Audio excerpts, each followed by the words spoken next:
The amazing thing about depreciation, it starts over every single time the property changes hands, which means you as the owner get to benefit from the depreciation of the property as if it's brand new when you buy it. This is Internal Rate of Return with Amanda Alexander. In this episode, we meet Yona. Yona is a powerhouse with property owners' tax savings. He is a business director at Madison Spex, where he provides his clients with expert engineering based cost segregation studies. As such, he is a national cost segregation leader, the self anointed cost seg king, who has assisted his clients in saving over $1 billion on taxes through cost segregation. He has a background in teaching and a passion for real estate and helping others. He is a real estate investor himself and the host of the top podcast, Weiss Advice. Yona, welcome to the show. Thank you so much, Amanda. Great to be here. Happy to have you dialing in from far, far away. So I know it's late where you are, but I'm really thankful to have this conversation. I like to start with a check-in question, and that would be, what are you feeling grateful for in this moment?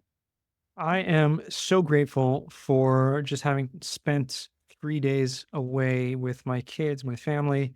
My wife just took everything off, no internet, no, job, work, no nothing, just hang out in the pool and just take some time, spend time together. So very grateful. And today, just got back, first day back at work. So I'm excited to be here. That sounds perfect. I could use 3 days. So I'm sure you guys had fun in the pool. And, we're going to go a little bit into your own real estate journey as an investor, and then we'll go into your area of expertise about cost segregation.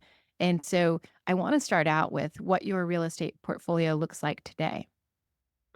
So currently today, I have a number of passive investments as an LP, a limited partner in a number of syndications. So they are through, people who I've met over the years in my network, and they consist of in self-storage, multifamily, RV parks, and mobile home parks. So just really kind of diversifying a little bit, also diversification in location and market, across mostly across the eastern US, but up and down throughout Tennessee, Georgia, North Carolina, South Carolina. Also got a couple in Vermont. So that's really all over the place.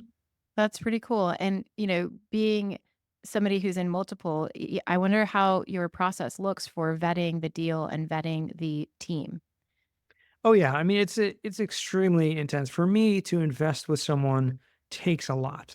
Meaning I need to know them for years in order to really feel comfortable to put my trust with them. And the truth of the matter is, I have dozens of people that I've known for years and I trust, and I would certainly, if I had the if I had the capital, would put with them in deals. But it's really just been over the years of, growing those relationships and getting to know people and watching people, what they do in their track record. And, in the position that I'm in the cost seg, I have thousands of clients literally. And so I really have a bird's eye view of seeing every asset class in every market and really dealing with investors, operators for years and years to get to know them and see what's really going on.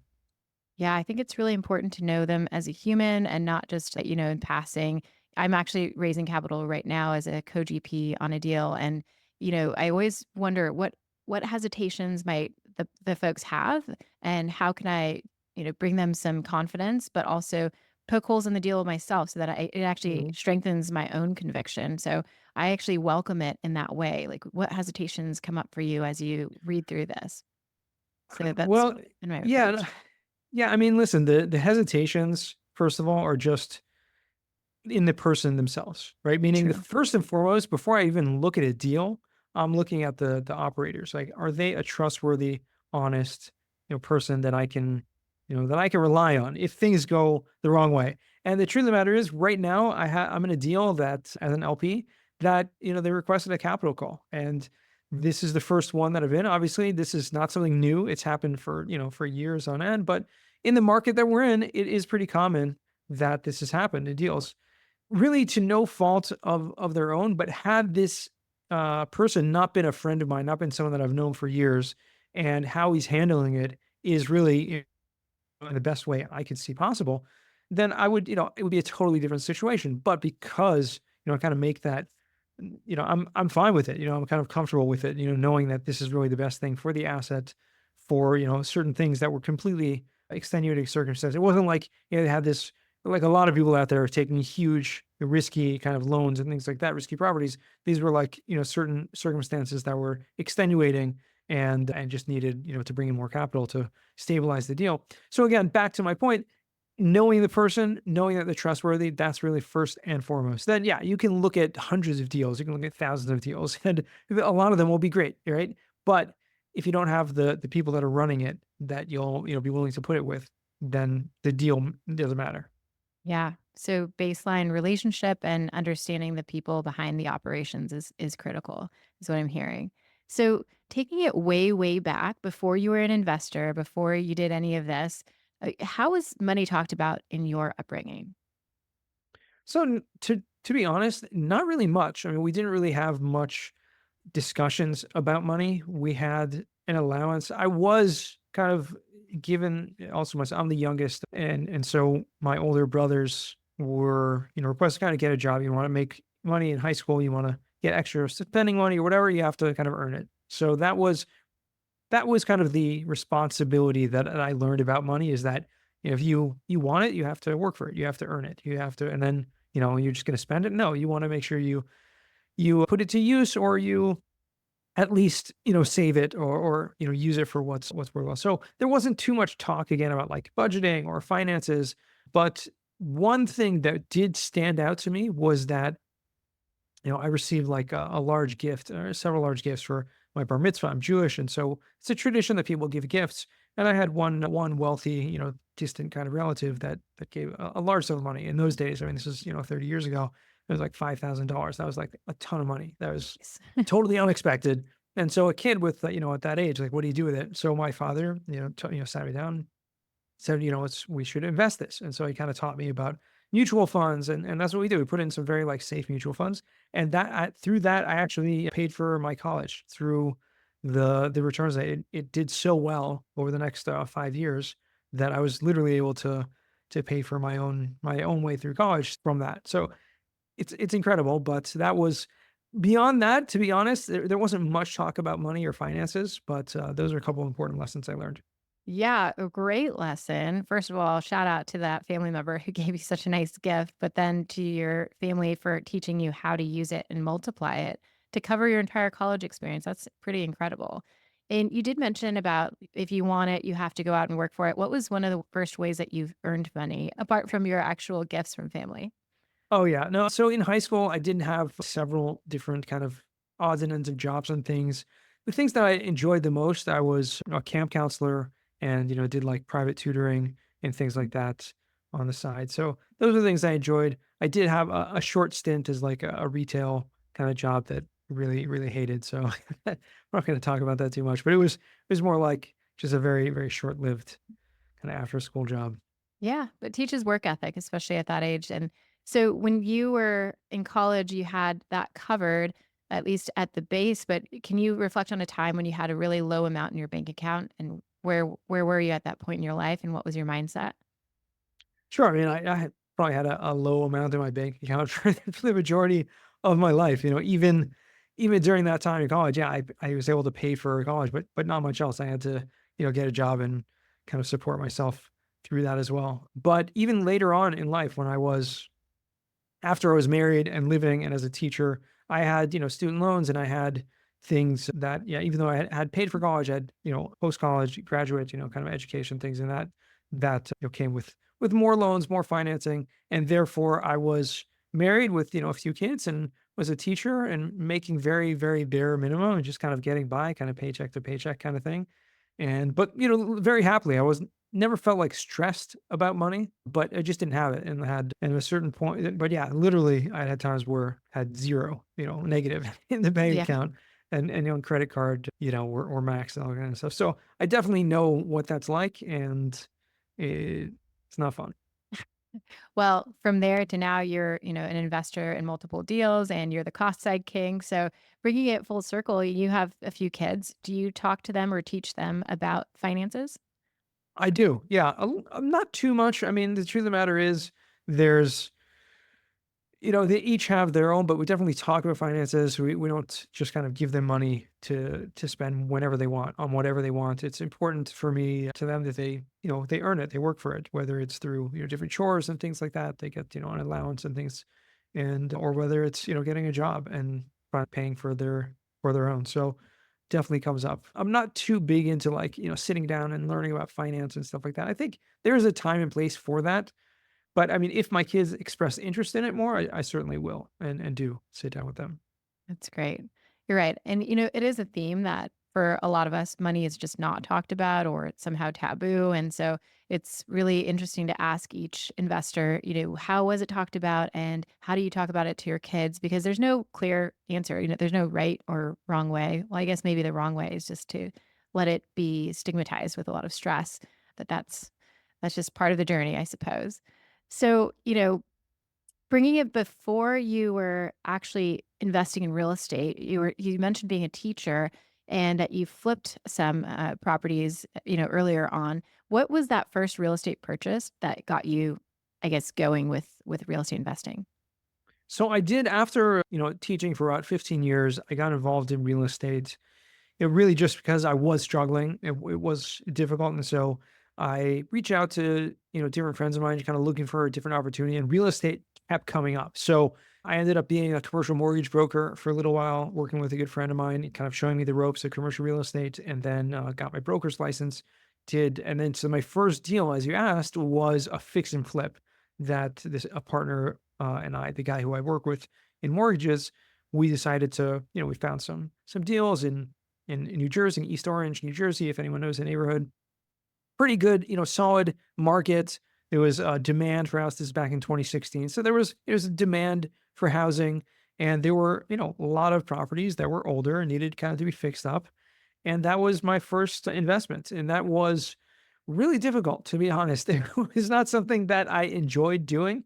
And kind of, I did a few more with him because my partner really wanted, he was enjoying it more than I was, and kind of went along for the ride. I was learning a ton, don't get me wrong, but it just, I realized it wasn't where I wasn't enjoying it. I wasn't passionate about it. And it was just kind of like, okay, kind of going through the motions, and in the end of the day, we, barely made money on one of the properties. So it was like, you have the lessons. It sat on the market for like 9 months when we had the business plan was that, we after we fix it up, sell it for, 2, 3 months on the market, because that was what was expected. That was what our due diligence had told us. But because of, when your capital is locked up in a deal, it means you can't take it out, you can't reinvest, you can't use it, et cetera. And so that was a bit challenging. So it sounds also stressful. And then on top of that, you weren't really having fun. So what was the pivot? What was your next move beyond that? My next move beyond that was really just to kind of see where things come. And so I actually didn't end up after doing those fixing moves, I didn't end up reinvesting in anything for a couple of years until, I was more involved in the cost seg business and had gotten to know people and did market research and kind of just learned the ropes a little more. I felt like I needed more time to understand commercial real estate and the different markets that are involved and especially the different operators before I was going to spend, put my capital with them. So that's, it wasn't until about the end of 2018, 2019, where I ended up started, investing passively. Okay, so a couple years, just take a break and then, get to know more people, get more education, and then you did limited or passive investing after that. How did you get into becoming a cost segregation expert? Well, it's a funny story. I mean, the truth of the matter is, being a cost segregation expert is not something that, I wanted to be when I grew up or anything like that. It was like, just kind of came along. The opportunity came to work for this company, Madison Commercial Real Estate, Madison Spex, the biggest, cost segregation company in the country. And I was, with my teaching background, I really just used that in the business development to kind of teach cost segregation because I found as soon as I started working for them, I reached out to everyone that I had known in the previous, few years working in real estate and asked them cost segregation and what they thought about it. And the vast majority of people, like over 90% of the people that I knew, said they had no idea what it was. Like they never heard of cost seg. Okay. So that to me was like kind of a light bulb moment where it's like, okay, Nobody, even people who are involved in real estate, don't even know what this is. And it's such an incredible tax savings, strategy that people need to know about this. And so my kind of educators, cap went on. Is like, okay, what is stopping people from doing cost segregation? Simply, they They don't just the don't know. knowledge. Yeah. Yeah. Just knowing about it. And because once you learn about it, and this is actually something that one of my mentors was one of the few people that I had, when I asked about the cost seg, was one of the few people that responded that he knew about it. And in fact, he said, "Yeah, we use Madison for all our cost segs." And so I knew at that moment it was good. But one thing that he said, and this sticks to me to this day, he's like, "Cost seg is a no-brainer." Like that was his words. And this is a guy who had been, a real estate developer for 30 years, very successful, he several million square feet of industrial property that he owns and has developed. And so it's someone that you trust them when they're talking about a very veteran in the commercial. I say it's a no brainer. So like, oh wait a second. So then why is no one doing it? And they just don't know about it. And so that's where I kind of used my teacher's ability to just teach people about this. Nice. So the gap in knowledge and the unmet need, and then here comes Yonah Weiss, who is a teacher by background. It makes a lot of sense. So, actually, I was connecting some dots on my own. I was reading the Madison Spex website through your page, and I saw that if you have over, what is it, $750,000 in renovations, that you can, apply cost seg. And, my spouse is an architect, and I was like, wait, some of those projects are like multi-million dollar projects. Like, those could probably qualify. Am I connecting the right dots, or would that be an inaccurate interpretation?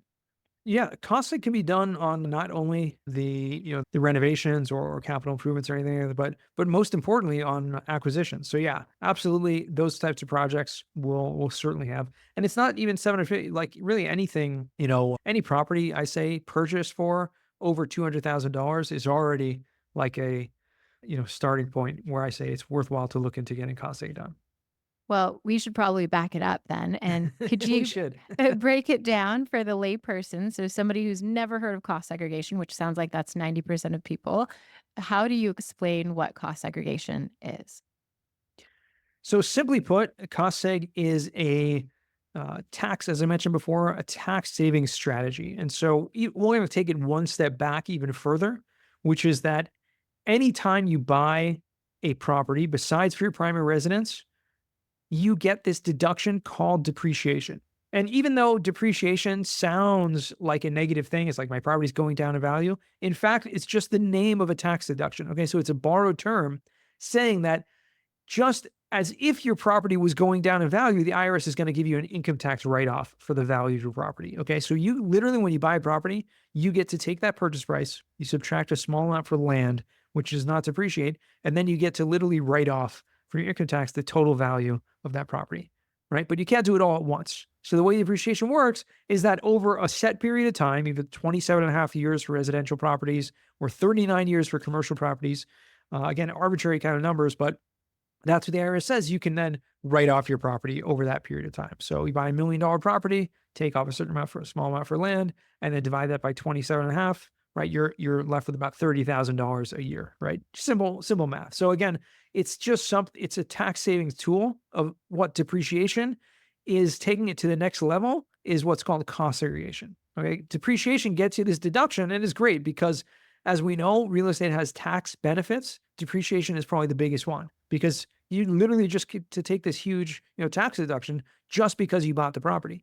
Now it comes in cost seg and says, well, there are different components of the property that actually depreciate faster. So certain things like your furniture or fixtures, even things like cabinets and countertops, carpeting, flooring, equipment, appliances, all anything that's basically non-structural or not attached to the property, even if it is attached, but it's not, intrinsic to the structure, is called what's called 5-year personal depreciation property.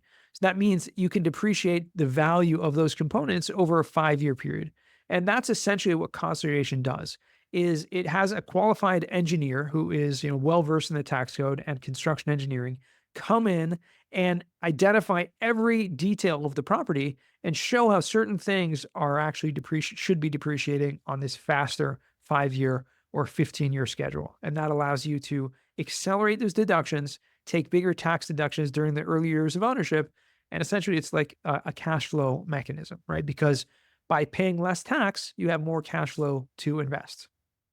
That makes sense. So back in or just recapping to you what I'm hearing, we think about depreciation when you buy a property and that's a tax deduction, but then you can actually segregate this out based on the items and the different rates of depreciation. And that would require an engineer who understands both the tax code and the construction or the right, like just the I guess, work around the property, and then I'm imagining a bunch of spreadsheets with, like, just line items of things where you kind of break down the years and the costs, and it seems like, it'd be a lot of data in some way, and I'm curious, this is a tangential question, but is there a place for AI in this?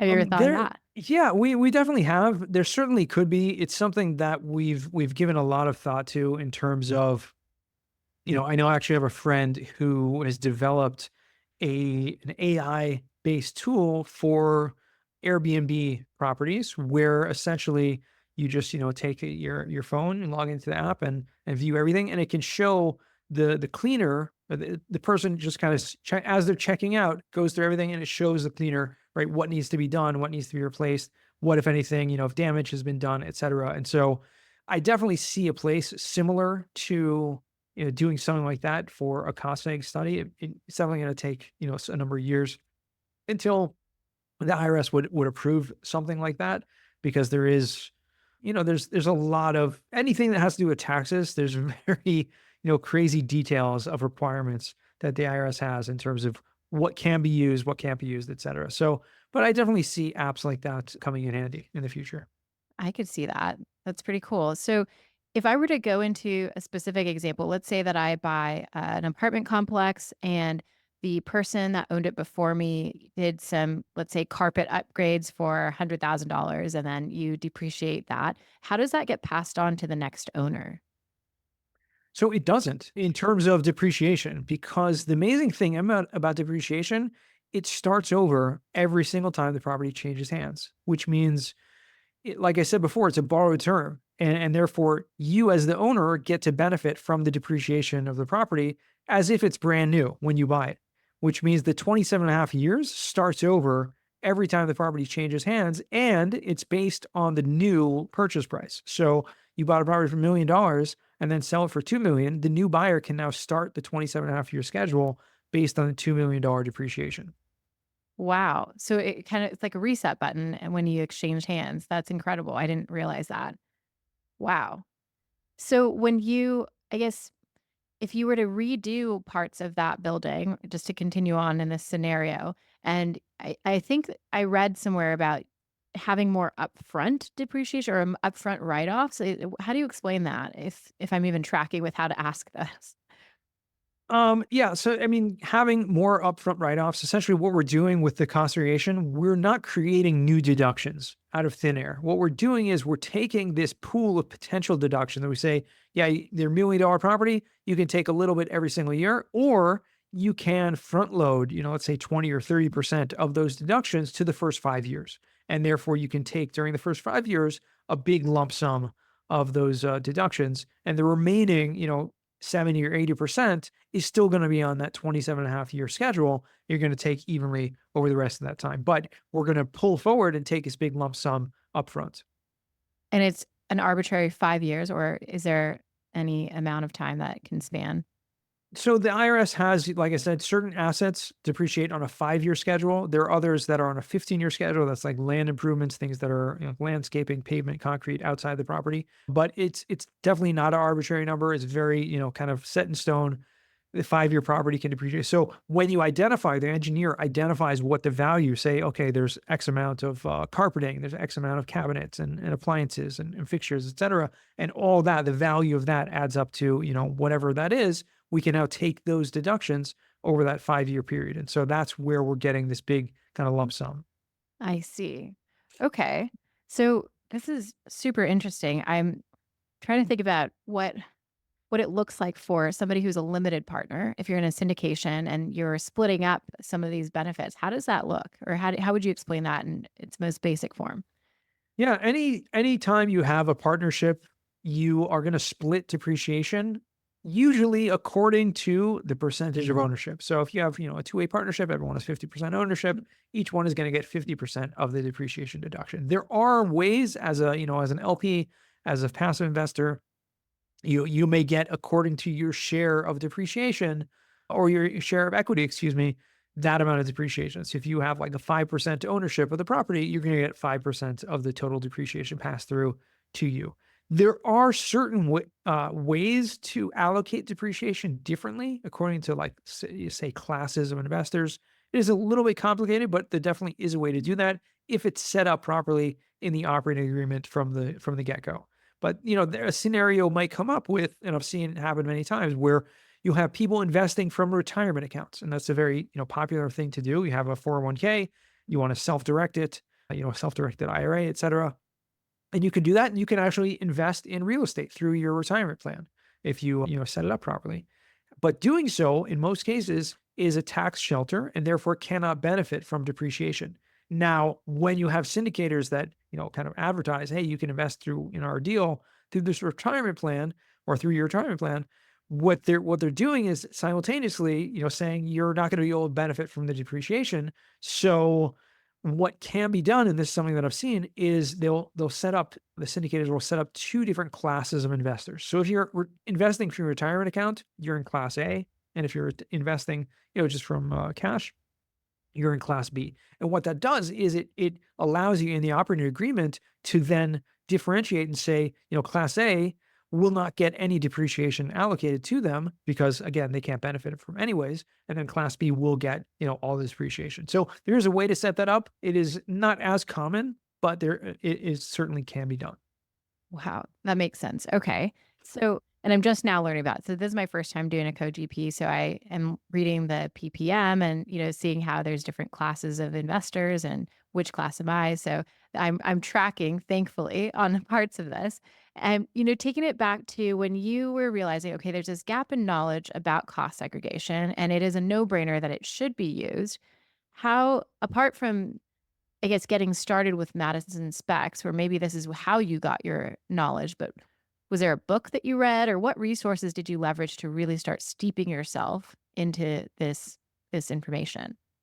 So I mean, there's not a lot of books or not a lot of things out there. I mean, there is like what's called the Conservation Audit Techniques Guide, which is from the IRS. It's very, very detailed, very boring. But my knowledge really came directly from the people at Madison. So Madison Spex is, like I said, the biggest national conservation company, been around for almost 20 years. And so the CPAs and that are on the team have been doing this for decades and even long before they started Madison. And so I really just learned directly from them. I sat with them and spent a lot of time asking questions. And as a teacher, and that's really what I feel like I have been doing is you kind of learn in the process also, right? Someone asks you a question, you go back and you find out, right? And then you come back. And through that process, over a pretty short period of time, I was able to gain the knowledge of this subject that, probably more so than most accountants out there. And so that's where I was kind of figured that expertise was directly from from the people that I work with. So I'm hearing that your role as a teacher is really helpful in spreading the word and educating the general public, but I'm trying to think about when you first started. I imagine when you were sitting down with the CPAs asking questions that you were an employee of Madison Specs. Is that right? Absolutely. Yes. Correct. Okay. What was your initial role, or is it the same role as you are now, and they just were kind enough to onboard you with all of those questions?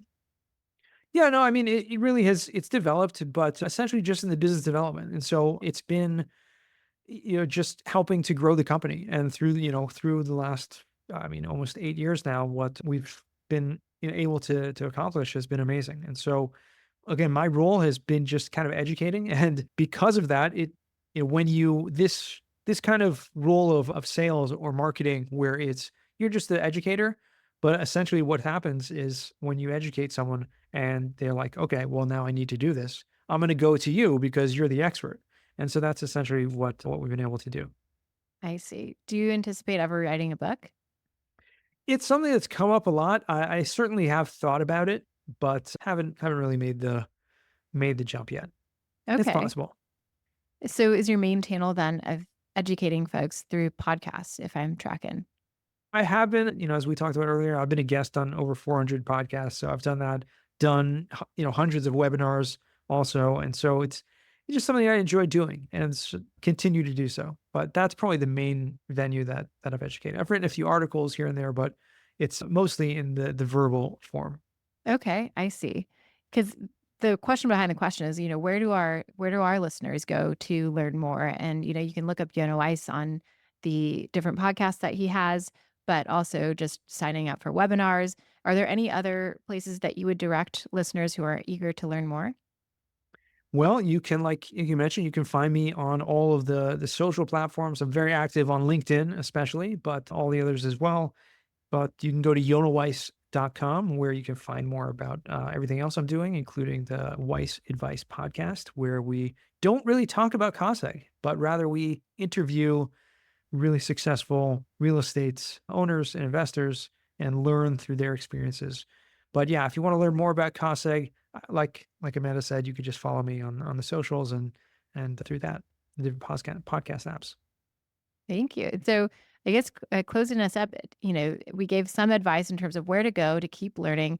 But for the folks that are maybe getting new or getting into real estate investing, and they're new to it, any more general advice that you would give to them as they're getting started? Well, most importantly is educate. Continue to educate yourself. That's the most important thing.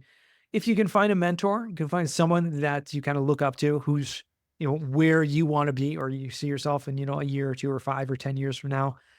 Hook up with someone like that you can learn from, you can apprentice from. That will definitely accelerate your growth in the process, certainly. And don't be afraid. You may be extremely successful in one career and find it, you go into real estate and you're like a newbie. But don't be embarrassed to ask questions and to learn because that's really the fastest way to get where you need to go is to ask questions and to find someone who can kind of take you along the way. Well, on that note, thank you so much for letting me spend some time asking you questions. I might even have to re-listen to this podcast myself just to make sure that I am letting it all sink in because there are a lot of gems here. And as Yona mentioned, you can go to yonahweiss.com to learn more or connect with him on LinkedIn. Yona, thank you so much for your time today. You are certainly welcome, Amanda. It's been my pleasure. Today's episode was sponsored by Matrix Arch Capital. And you can find me on Instagram at Amanda the Investor. Send me a message. I'd love to hear from you.